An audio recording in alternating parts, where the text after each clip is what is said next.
고전은 고리타분하다고요? 고전은 어렵고 재미없기만 하다고요? 고전의 틀을 깨는 방송. 고전관념.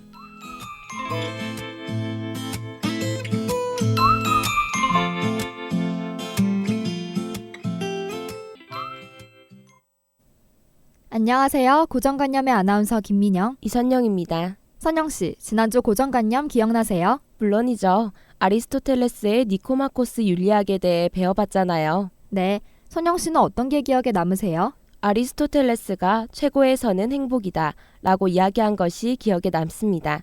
행복을 위해 인생을 어떻게 살 것인지 숙고해야 할 것 같아요. 저 또한 행복하기 위해서는 잘 기능할 수 있는 아레테가 필요하다는 아리스토텔레스의 말이 생각납니다. 그런 점에서 지난주 고전관념 시간은 저의 아레테가 조금 부족하지 않았나 싶어요. 네, 그게 무슨 소리예요? 민영씨 정도면 훌륭하죠. 그렇게 봐주니 고마운데요. 지난주 2부 시간에 민중총궐기 대회에 대해 이야기하면서 아리스토텔레스의 중용이 잠깐 언급됐잖아요. 기억나세요? 물론이죠. 중용이라면 어느 곳에도 넘치지 않고 모자라지 않은 상태를 이야기하는 거잖아요. 그래서 제가 시위도 통제도 적당히 했으면 좋겠다고 말했던 게 기억납니다. 네, 그것도 틀린 말은 아니지만 조금 더 아리스토텔레스의 입장에서 중용을 말해야 할 것 같아요. 중용은 산술적인 개념의 중간 상태가 아니라는 점입니다. 조금 더 자세히 이야기해 주세요. 예를 들어 친절이나 용기 같은 덕목이 중용이라고 할 수 있는데요. 친절은 아첨과 퉁명스러운 것 사이의 중용입니다. 용기는 비겁함과 무모함 사이의 중용이 용기라고 할 수 있어요. 아리스토텔레스의 중용은 개인의 상태와 연관이 있는 것 같습니다. 그런 점에서 민중총궐기 대회 사건 자체를 예로 들기보다는 그런 행동을 한 개인의 감정 상태에 관해 중용을 이야기했다면 더욱 좋았지 않았을까 싶었어요. 에이, 앞으로 더 잘하면 되죠. 너무 완벽하기만 해도 재미없는걸요. 선영씨, 그렇게 말해줘서 고마워요. 뭘요? 대신 이번 고전관념 시간은 더욱 잘해보자고요. 좋습니다. 노래 듣고 시작해봐요. 청하의 Falling in Love.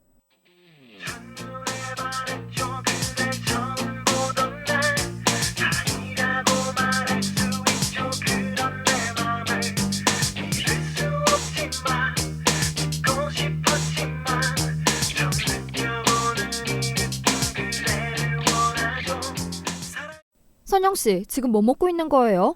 저요? 저 지금 배고파서 햄버거 먹고 있는데요. 몸에 좋은 것 좀 먹어요. 건강 다 해쳐요. 어쩔 수 없습니다. 시간도 없고 바빠서 배고픈 대로 먹어야죠. 아무리 배가 고파도 그렇지 매점에서 파는 햄버거는 좀... 매점 햄버거가 어때서요? 고칼로리의 맛을 내기 위한 화학 재료가 엄청나게 들어갔다고요. 가격이 싼 이유가 다 있습니다. 그렇게 영양 성분 꼼꼼히 챙기는 민영 씨는 어떤 걸 먹나요? 저는 매일 아침 샐러드와 과일을 먹는답니다. 그리고 한 끼를 먹어도 제대로 먹기 위해 노력해요. 민영 씨는 용돈 집에서 받죠. 아침마다 어머님이 깨워주고 식사도 그렇게 다 준비해주죠. 네? 네, 그렇죠. 민영 씨와 저는 상황이 많이 다릅니다.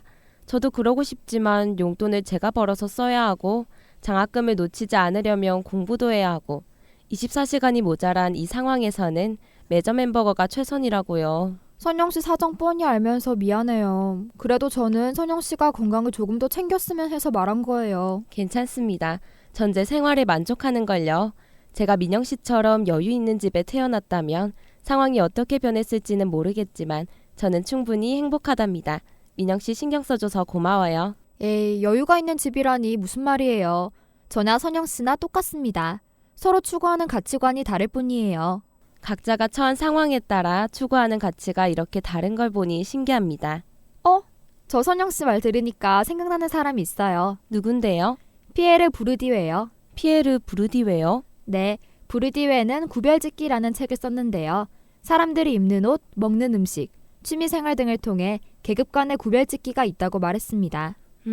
그러니까 상류층이 즐기는 문화와 시민층이 즐기는 문화가 다르다는 거죠. 네, 맞습니다. 아주 틀린 말은 아닌 것 같아요. 저희 집에서도 막내 삼촌이 제일 잘 사시는데 그분은 틈나는 대로 골프를 치러 다니고 외제차를 타고 다니시죠. 선영씨가 말한 것처럼 부르디에는 상류층일수록 승마나 골프처럼 육체적 소모가 적은 고가의 운동을 즐기고 서민층일수록 육체적 소모가 큰 운동을 한다고 했어요.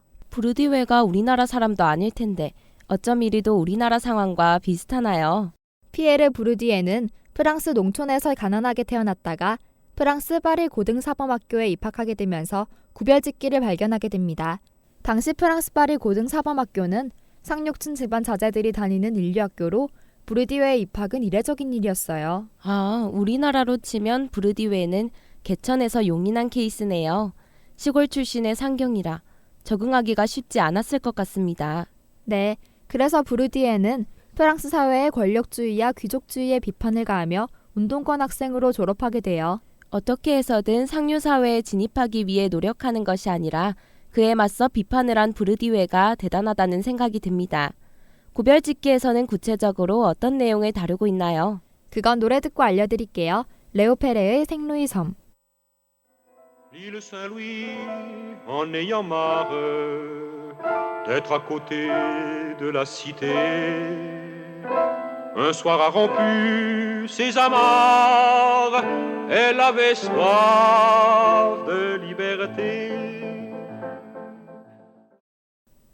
선영 씨, 방금 들었던 레오 페레의 생루이 섬이라는 곡을 들어본 적 있나요? 아니요, 처음 들어봅니다. 브르디웨의 구별짓기 책에 보면 1장에서 3장까지 취향에 대한 설문조사 내용이 나오는데요.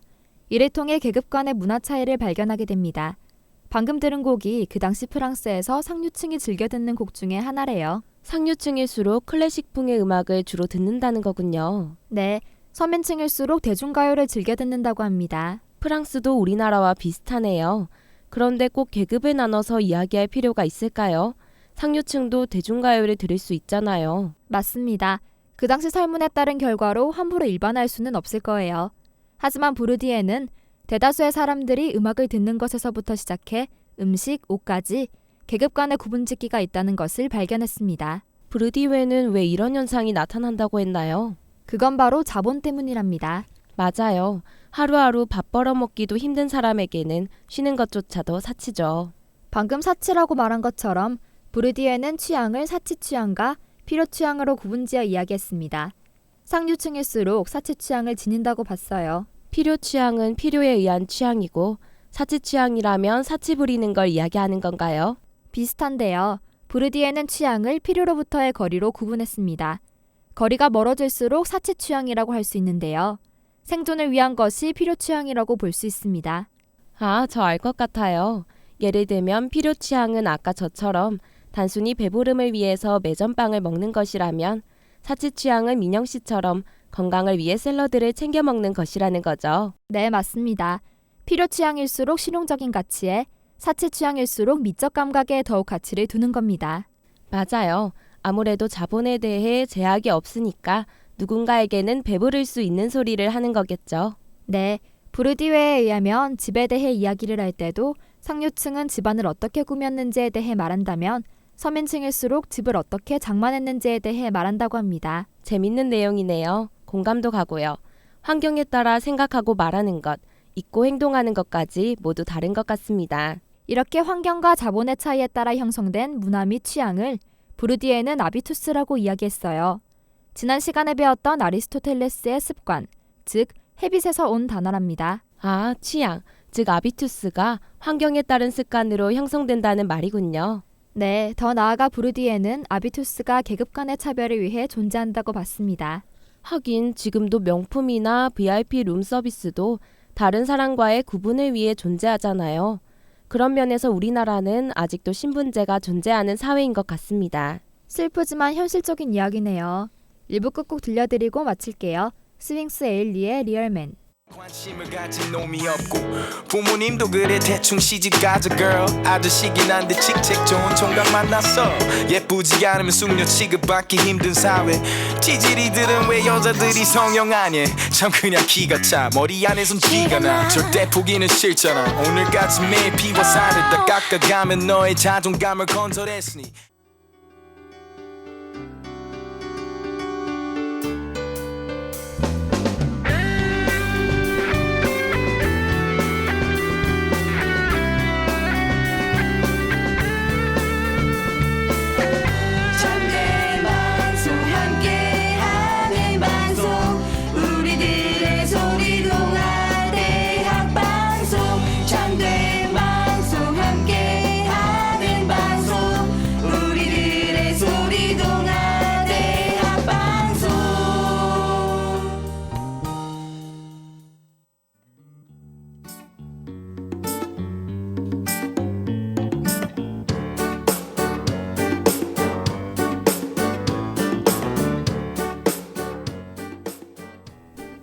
고전으로 시사를 들여다보는 시간. 고전생 시사.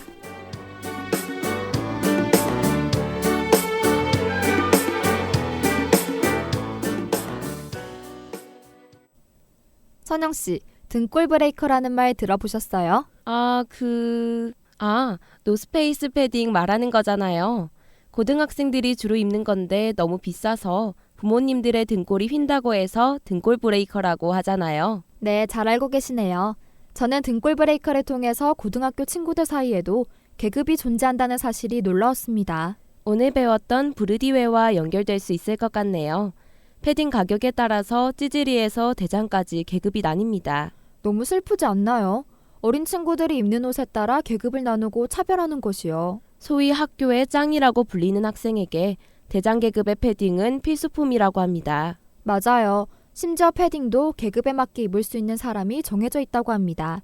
그렇다 보니 형편이 넉넉지 못한 짱 아이들은 다른 친구들이 입은 패딩을 뺏거나 훔친다고 합니다. 본인은 형편이 안 되지만 신분 유지를 위해 나쁜 방법까지 동원되는군요. 하지만 어쩔 수 없는 숙명인 것 같습니다. 남들에게 과시하고 싶고 남들과 다른 특별한 대우는 누구나 받고 싶어 하잖아요. 얘기 듣다 보니 생각나는 기사가 있어요. 고가의 아파트에 사는 학생들이 모여있는 학교에서는 친구들 사이의 질문이 어디 아파트에 사는지, 몇 단지의 어느 층인지, 몇 평인지 물어본다고 합니다. 저도 그 기사 봤어요. 심지어 유치원을 다니는 아이들도 그런 질문을 통해 친구를 구분해 사귄다고 합니다. 어른들의 안 좋은 모습이 아이들에게 습득된 것 같아 안타까워요. 그런 점에서 부르디에의 구별짓기는 여전히 존재하는 것 같습니다. 남들과의 구분, 상류층의 과시를 위해 만들어진 명품도 비슷한 것 같네요. 이렇게 취향이나 문화가 자본과 연결되어 있고 계급의 구분으로 나타나니 빚을 내서라도 명품을 사고 좋은 차를 타려고 하는 것 같아요. 맞습니다. 그렇다 보니 부르디에가 말한 허위의 동일시 현상이 나타나는 것 같아요. 허위의 동일시요?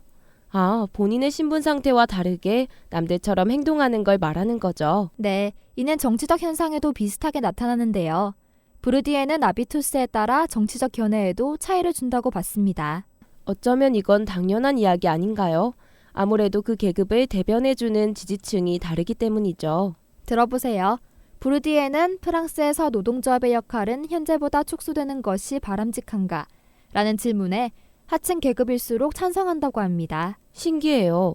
주로 파업을 일으키는 쪽은 노동자층인 하층 계급이 많은데 그런 사람들이 노동조합의 축소를 찬성하다니요. 네, 여기에는 학력 자본이 정치에 개입할 수 있는 능력과 관련이 있는데요.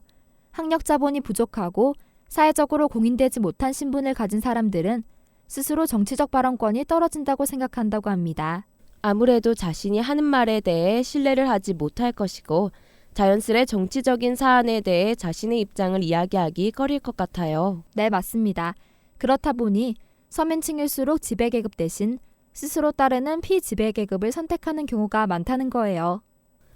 그래서 본인의 신분 상태와 다르게 지배계급의 사상을 따르는 허위의 동일시 현상이 나타난다는 말이군요. 네, 그렇습니다. 우리의 사소한 행동들이 모두 부르디웨와 연결되는 것이 신기해요. 무의식적으로 남들이 정해놓은 선을 따르려고 하는 것은 아닌지 점검해보면 좋을 것 같습니다. 빈지노의 나이키 슈즈 들려드리고 2부 마칠게요. 우리 여자들은 그리 명품에 완장해 캠퍼스 안에 명품백 Is that Chanel? Is that Givenchy? 한쪽 어깨로 드는 이삿짐 허나의 아이는 예외인 듯해 호리호리한 등짝에 있는 백 회색 후디 위 가방은 네이비색 찰랑이는 머릿결은 웨이브